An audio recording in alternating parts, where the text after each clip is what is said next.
آج ربیع الاول کی پہلی تاریخ کی یہ وہ ماہ مبارک ہے کہ جس میں اللہ کے آخری رسول آقا السلام صلی اللہ علیہ وآلہ وسلم کا یوم ولادت آتا ہے۔ ناظرین کرام، اس مبارک مہینے کی مناسبت سے چراغاں کیا جاتا ہے، محفلیں سجائی جاتی ہیں، نعت خوانیاں کی جاتی ہیں، نظر نیاز ہوتی ہے، اور غریبوں کے لیے جو ہے وہ کافی انتظامات بھی ہوتے ہیں، اور کوئی بھوکا نہیں ہوتا اور ہر کوئی خوش ہوتا ہے۔ اور میرے خیال میں اس پر بات کرنے کے لیے ہمارے ساتھ علامہ ڈاکٹر جمیل راٹھور صاحب موجود ہیں۔ میں چاہوں گا کہ وہ اس بابرکت مہینے پر جو ہے وہ روشنی ڈالیں۔ السلام علیکم ڈاکٹر صاحب۔ وعلیکم السلام ورحمۃ اللہ وبرکاتہ۔ ڈاکٹر صاحب، آج ہم یہ چاہتے ہیں کہ آپ اس ماہ مبارک کی جو شروعات ہوئی ہے، تو اس ماہ مبارک میں کیا کیا کرنا چاہیے اور کن کن چیزوں کو چاہیے جس کے اندر ہم حد سے تجاوز کر جاتے ہیں؟ آپ ان دونوں پہلوؤں کے اوپر اگر جامع گفتگو فرما دیں گے، مختصر پر اثر، تو بڑی مہربانی ہوگی۔ بسم اللہ الرحمن الرحیم، الصلاۃ والسلام علیک یا رسول اللہ وعلی آلک واصحابک یا حبیب اللہ۔ آپ کا سوال بڑا اچھا ہے۔ دیکھیے، دین اسلام نے ہمیں کچھ لمیٹیشنز دی ہیں، ہمیں ان لمیٹیشن سے بیونڈ کبھی بھی نہیں جانا چاہیے، اور وہ قرآن میں واضح طور پر بیان کر دی گئی ہے۔ یا اہل الکتاب لا تغلوا فی دینکم ولا تقولوا علی اللہ الا الحق انما المسیح عیسی ابن مریم رسول اللہ۔ ہمیں بتایا گیا کہ غلف کسے کہا جاتا ہے، ایگزیجریشن کسے کہا جاتا ہے، بیونڈ دا لمیٹیشن کسے کہا جاتا ہے۔ بتایا گیا کہ اے اہل کتاب، تم کسی بھی نبی کو، پرٹیکولرلی عیسیٰ علیہ السلام کے وہ خطاب ہوا، لیکن آن دا ہول یہ سب کو بتایا گیا کہ تم کسی کو اللہ کا بیٹا قرار مت دو، اور یہ مت کہو کہ عیسیٰ ابن مریم 3 خداؤں میں سے ایک خدا ہے۔ لہٰذا یہ مسلمانوں کی لمٹ ہے۔ اور سورہ اخلاص کو اخلاص اس لیے کہتے ہیں کہ اس میں اللہ تبارک و تعالی نے توحید خالص کو بیان کیا۔ وہ کیا ہے؟ اللہ احد، اللہ ایک ہے۔ اللہ الصمد، وہ بے نیاز ہے۔ کوئی نبی ایسا نہیں جو رب سے بے نیاز ہو۔ سارے انبیاء کرام، ساری مخلوقات اللہ کی بارگاہ میں نیاز مند ہے، جھکی ہوئی ہے۔ پھر فرمایا لم یلد ولم یولد، نہ وہ کسی کے پیدا ہوا نہ اس کے کوئی پیدا ہوتا ہے، ولم یکن لہ کفوا احد، اور کوئی اس کا ہمسر نہیں۔ اب چونکہ ماہ ربیع الاول، ماہ عاشقہ، ماہ بہاراں، ماہ خوباں، یہ وہ مہینہ ہے جس میں اہل ایمان کے دل خوشی سے کھل اٹھتے ہیں، ان کے دل جھوم جاتے ہیں، چہرے خوشی سے کھل اٹھتے ہیں، اور ان کے پیشانیوں پر، رخساروں پر گویا خوشیوں کے جل ترنگ بکھر جاتے ہیں، دل کی کیاری میں بہار آ جاتی ہے، اور ایک عاشق کی روح خوشی سے محو رقص ہو جاتی ہے۔ یقیناً ماہ ربیع الاول ایسا مہینہ ہے۔ لیکن میں آپ کو بتاؤں، یہ میلاد، مولود، یہ منانا دراصل سورہ اخلاص کی عین تعبیر ہے۔ اس لیے کہ ہم یہ کہتے ہیں کہ ہمارا رب وہ ہے جو نہ یلد ہے، نہ یولد ہے، نہ اس کی ولادت ہے، نہ اس کا میلاد ہے۔ جو پیدا نہیں ہوتا اس کی میلاد نہیں ہوتی، اور وہ اللہ تبارک و تعالی ہے۔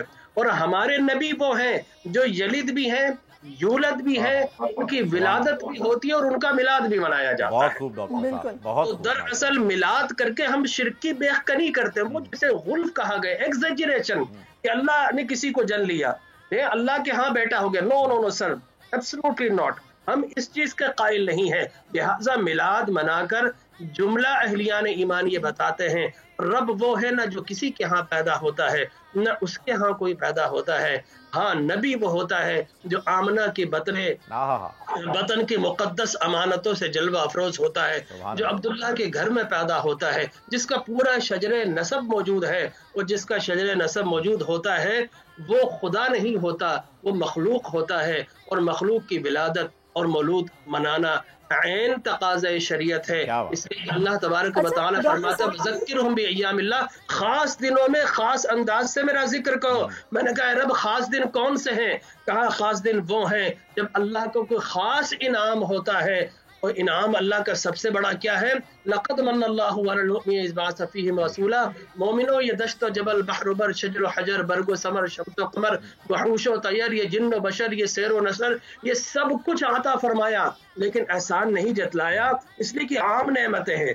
لیکن خاص نعمت اللہ نے عطا فرمائی اپنے حبیب کی صورت میں، تو اعلان کیا لقد من اللہ علی المؤمنین اذ بعث فیہم رسولا۔ مومنو، تم پر ہم نے کتنا بڑا کرم کر دیا ہے کہ اپنا پیارا حبیب لبیب تمہیں عطا فرما دیا۔ اچھا علامہ صاحب، میں چاہوں گی تھوڑا سا ذرا اس پر روشنی ڈالیے گا۔ ظاہر ہے اللہ تعالیٰ کا جو بھی کام ہے وہ بغیر کسی حکمت کے نہیں ہوتا، خاص طور پر یہ جو اسی مہینے کا انتخاب کیا گیا ربیع الاول کا، وصال بھی آپ کا اسی مہینے میں ہوا، اس کی کیا وجہ ملتی ہے یا اس کی اہمیت کیا ہے، کچھ بتائیں گے آپ؟ جی ہاں بالکل، دیکھیے یہ تو اللہ تبارک و تعالیٰ کی منشا ہے اور یہ اللہ تبارک و تعالیٰ کا چوزن منتھ ہے، اور ہم جس کو منتخب کرتے ہیں نا، جس کو ہم جو ہے وہ چوز کرتے ہیں، تو ہمارا جو انتخاب ہے وہ 5 سال بھی بڑی مشکل سے چلتا ہے۔ ہم دوسرے تیسرے سال اپنے آپ کو کوستے ہیں کہ سو کیوں منتخب کیا، یہ ہمارا المیہ ہے۔ ہم چند سال کے لیے منتخب کرتے ہیں، پچھتاتے ہیں، لیکن اللہ تبارک و تعالیٰ نے قیامت تک کے لیے اپنے حبیب کو ایسا منتخب کیا ہے، اور قیامت تک آپ ہی کے ختم نبوت کے ڈنکے بجتے رہیں گے۔ آپ کا سوال کیا تھا؟ تھوڑا سا ذرا اس کو ریپیٹ کیجیے گا پلیز۔ آپ کی اجازت ہو تو ایک شعر نظر کروں آپ کی؟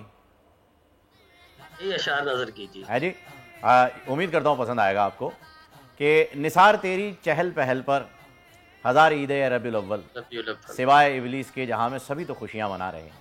تو یہ خوشیاں تو ہم بالکل منا رہے ہیں، اور بڑے مطلب بہترین طریقے سے۔ میں تو یہ کہتا ہوں کہ جب آقا صلی اللہ علیہ وسلم، ہمارے ماں باپ ان پہ قربان، ہمارے اولاد ان پہ قربان، ہم ان پہ قربان، جب سب ان پہ قربان ہے تو ان کی خوشی کے لیے تو ہر لحاظ سے جو ہے وہ ہر حد تک جانا چاہیے۔ لیکن ڈاکٹر صاحب، کچھ آپ نے بھی دیکھا ہوگا لوگوں کو جو حد سے تجاوز کر جاتے ہیں، ان کے بارے میں آپ کا کیا کہنا ہے؟ مطلب حد سے تجاوز سے میں کہہ رہا ہوں ان لڑکوں کے بارے میں جنہیں پتہ نہیں ہے کہ کس طریقے سے جو ہے وہ کس عقیدت اور کس احترام کے ساتھ اس مہینے کو اور اس دن کو جو ہے وہ منانا چاہیے۔ اچھا فہیم بھائی، میں آپ سے پوچھنا چاہتا ہوں حد کسے کہتے ہیں اور تجاوز کیا ہوتا ہے؟ سر، یہ کچھ لوگوں کو ناچتے گاتے ہوئے بھی دیکھا ہوگا آپ نے، جو اس دن کی، اس بابرکت دن کے اوپر جو ہے وہ ڈھول بھی لے کے گھومے ہیں، اگر آپ کو میں بتاؤں تو یہ چیزیں کیا حد سے تجاوز نہیں ہیں؟ بالکل، اور میں اس میں تھوڑا سا ایڈ کر دوں ڈاکٹر صاحب، کچھ بچے، کچھ گھروں کے بڑے جو کہ باقاعدہ اس پر آتش بازی بھی کرتے ہیں، پٹاخے پھوڑے جاتے ہیں، کیا یہ ٹھیک ہے؟ دیکھیں میں آپ سے عرض کروں کہ یہ آتش بازی کرنا اور یہ پٹاخے پھوڑنا، یہ ایک دین کے اندر ہم یہ کہیں گے کہ اضافی چیز ہے، لیکن یہ کوئی حرام اور کوئی ایسا کام نہیں ہے۔ ہاں اگر کسی کو اس سے ضرر اور نقصان پہنچتا ہو تو ایسی صورت میں تو حکومت وقت کی میں سمجھتا ہوں ذمہ داری ہے کہ اس کو روکا جائے۔ شب برات میں بھی ایسا کرتے ہیں، لیکن کیا ہم شب برات کو ختم کر دیں، عبادات روک دیں؟ اگر کوئی ایسا عمل کرتا ہے، اگر رقص کوئی وجد کے اندر کرتا ہے تو اس کی تو بالکل نہیں، میں وجد کی بات نہیں کر رہا ڈاکٹر صاحب، میں معذرت کے ساتھ آپ کو روک رہا ہوں، میں وجد کی بات نہیں کر رہا، میں رقص کی ہی بات کر رہا ہوں جس کی ویڈیوز آتی ہیں، کیونکہ 12 ربیع الاول کو ہمارے یہاں بھی بڑا اہتمام ہوتا ہے نیاز نظر کا، ہم بھی نکلتے ہیں، لوگوں کو اپنے جو جتنے بھی لوگ ہیں سب میں مٹھائیاں بانٹتے ہیں، چیزیں بانٹتے ہیں، عقیدت و احترام کے ساتھ پوری رات جاگتے ہیں، عبادات کرتے ہیں، محافل کا سلسلہ ہوتا ہے، نعت خوانیاں ہوتی ہیں، اور یہ سارے سب کچھ ہوتا ہے۔ یہی سب کچھ جو آپ نے بتایا نا یہ جائز ہے، جی ٹھیک ہے نا۔ اس کے علاوہ اگر کوئی اس کے اندر گانے اور باجے کرتا ہے، اور یہ دیکھیں میں آپ کو بتاؤں، یہ فیس بک کی بدعت ہے، آج کل بہت زیادہ فیک نیوز کا زمانہ ہے۔ یہاں پر کوئی شادی کے اندر جا رہا ہے، پیچھے سے ناچ چلا کر فیس بک پہ چلا دی جاتی ہے، بتایا جاتا ہے کہ صاحب یہ دیکھیے میلاد منایا جا رہا ہے۔ بڑے افسوس کی بات ہے، وہ مقام نہیں بتایا جاتا، وہ محلہ نہیں بتایا جاتا، وہ علاقہ نہیں بتایا جاتا، وہ لوگ کون تھے۔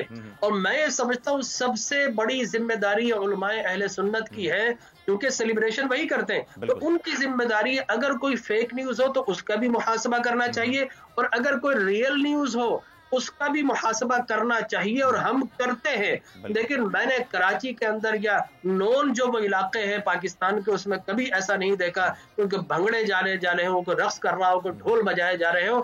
ڈھول بعض صورتوں میں جائز ہے، جنگ کے مواقعوں پر اور دیگر اعلانات کے اندر رمضان میں لوگوں کو اٹھانے کے لیے وہ ایک بنیادی ایک ضروری چیز تھی جسے ہم نے اڈاپٹ کر لیا ہے۔ لیکن ربیع الاول خالص مذہبی تہوار ہے۔ ہاں عید الفطر جو ہے ہماری عید مسرت ہے، لیکن جشن عید نہیں ہے۔ یہ جو عید ہے یہ جشن عید میلاد النبی ہے، اور جشن وہ ہوتی ہے جو گھروں سے نکل کر سڑکوں پہ ڈسپرس ہو کر۔ میں آپ کی اس کی مثال حدیث مبارک سے بیان کرنا چاہوں گا۔ جب آقا کریم علیہ الصلوۃ والتسلیم ہجرت فرما کر مدینہ منورہ تشریف لائے تو صحیح مسلم کی حدیث مبارک ہے، فَصَعِدَ الرِّجَالُ وَالنِّسَاءُ فَوْقَ الْبُيُوتِ وَتَفَرَّقَ الْغِلْمَانُ وَالْخِدَامُ فِي الطُّرُقِ